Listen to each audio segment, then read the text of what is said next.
इस वक्त मेरे साथ मौजूद हैं वफाकी वज़ीर अमूर कश्मीर अली मीन गंडापुर, जो कि चश्मदीद गवाह हैं आज के जो वाक़े का, जो शहरियार खान अफरीदी और राना सनाउल्लाह के दरमियान जो भी बातचीत हुई।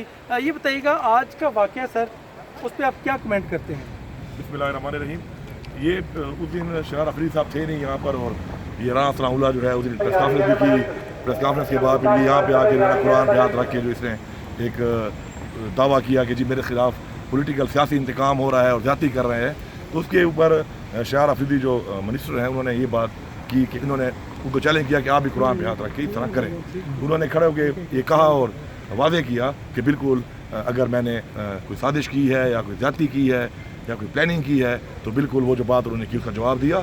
तो पूरी कौम को ये बताया कि हमने कोई डिटर्मिनेशन नहीं कर रहे, और अगर राना साहब इतने ही गुनहगार हैं तो इस तरह तो अदालतें इसलिए बनी हुई हैं कि वो कार्रवाई करती हैं और एक पूरा प्रोसिक्यूशन के बाद फैसला होता है। तो अगर इस तरह हर कोई आके सिरूज पे अपनी जान छुड़ाना चाहे कि वो कुरान पे हाथ रखे कि मैं बेगुनाह हूँ, तो फिर तो अदालतें में तो हर गुनहगार उठाने को तैयार हो जाता है। उस पर उन्होंने कहा कि मैं जवाब इसलिए उठा रहा हूँ कि मैं नहीं साजिश कर रहा, पूरी कौम को बता रहा हूँ, लेकिन ट्रायल से भाग रहे हैं। ट्रायल में आके बैठे ताकि गवानान और एक तरीक़ाकार है अदालत का, हमारे आइन का, उसके मुताबिक ट्रायल हो, पता चल जाएगा कि इन्वॉल्व है नहीं। अच्छा, राना सनाउल्लाह को इस तरह कुरान पाक लाना चाहिए था असम्बली के अंदर, या फिर ये कहना चाहिए था कि वो भी आके कुरान उठाएं कि उनके ऊपर कहर नाज़िल हो?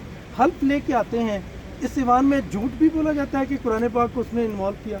मैं तो ये समझता हूँ कि राना सनाउल्लाह अगर देख रहे हैं और सुन रहे हैं तो फिर राना सनाउल्लाह को मैं भी चैलेंज करता हूँ एक और, क्योंकि मैं तो ये समझता हूँ कि जो बंदा गुनहगार और जो बंदा इस तरह का ड्रग ट्रैफिकर और इस तरह का मंशियात फिरोश हो तो अल्लाह माफ़ करे, उसके लिए तो इस्लाम की या कुरान की क्या वो होगी।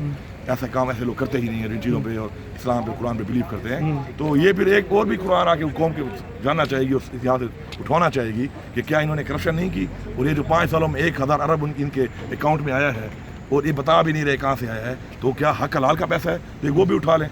राना सनाउल्लाह के लिए चैलेंज है अली मीन गंडापुर का कि आप आके कुरान उठाएं इस ईवान में कि क्या आपने करप्शन नहीं की। वाकई एक बड़ा चैलेंज उन्होंने कहा कि अगर आप अपनी बेगुनाही का कुरान उठाते हैं तो फिर इसका भी कुरान उठाएं। अब देखें ईवान में ये मामला कल पेश करेंगे।